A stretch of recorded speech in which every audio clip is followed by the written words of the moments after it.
Welcome to the Wonderland, where we bring you the things you wonder from around the world. Before get started, please hit the subscribe button so you never miss our video. Are you someone with a unique talent or hobby that you've always dreamed of turning into a business, but don't know where to start? Starting a traditional brick-and-mortar business can be expensive and risky. But what if there was a way to test the waters and turn your passion into a business on a smaller scale? That's where mobile retail comes in. Maybe you make the world's best pies, or you have always helped your friends and neighbors by mending their computers, or perhaps you have green fingers and your garden is the envy of the street.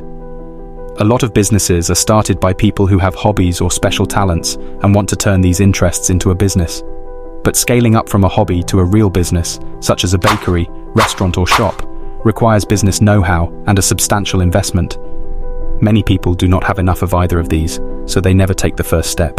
An increasing number of aspiring business owners have found a way to take a first step that makes this transition from hobby to business more gradual, less expensive, and less risky. They are taking their dreams and talents on the road in vans and lorries, and even horse trailers.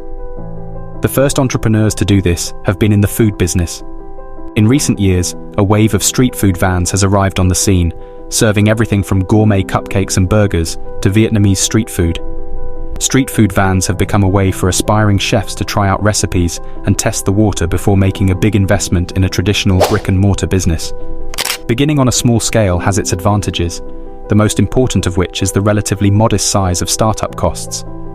These costs, which consist primarily of the vehicle and any required equipment, usually come to about £5,000 to £10,000, a fraction of what it would cost to start a shop or restaurant. Similarly, overhead costs are generally low. Mobile business owners must pay for fuel, of course, but other utility payments are modest. With such tightly controlled costs, mobile businesses often break even in a year or two.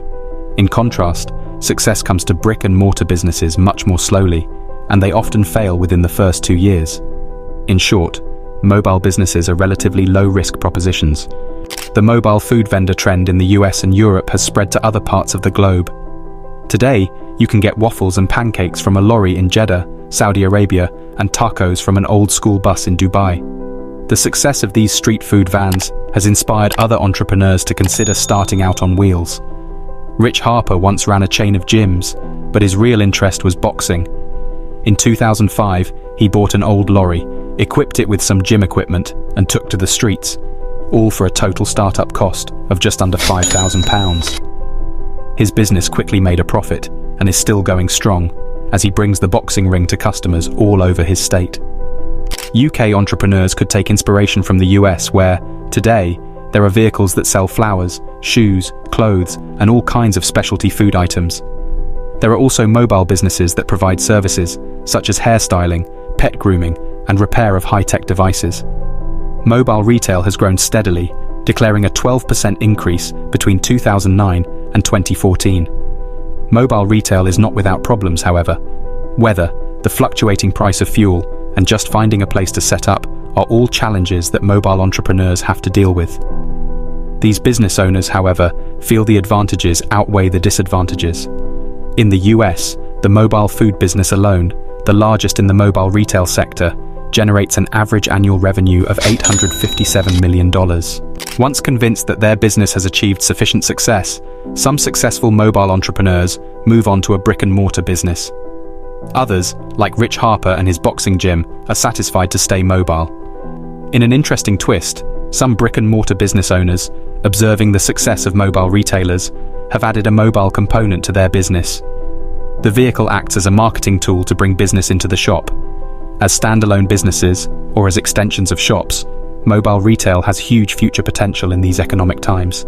In conclusion, mobile retail offers a low-risk and cost-effective way for aspiring entrepreneurs to turn their talents into a business. From food trucks to fashion boutiques, the possibilities are endless. So why not take the first step and explore the world of mobile retail? Who knows, your small business on wheels could be the start of something great. Thanks for watching. Don't forget to like and subscribe for more amazing content from Wonderland. Also, follow us on Instagram and Facebook for updates, behind-the-scenes content, and more fascinating stories from around the world.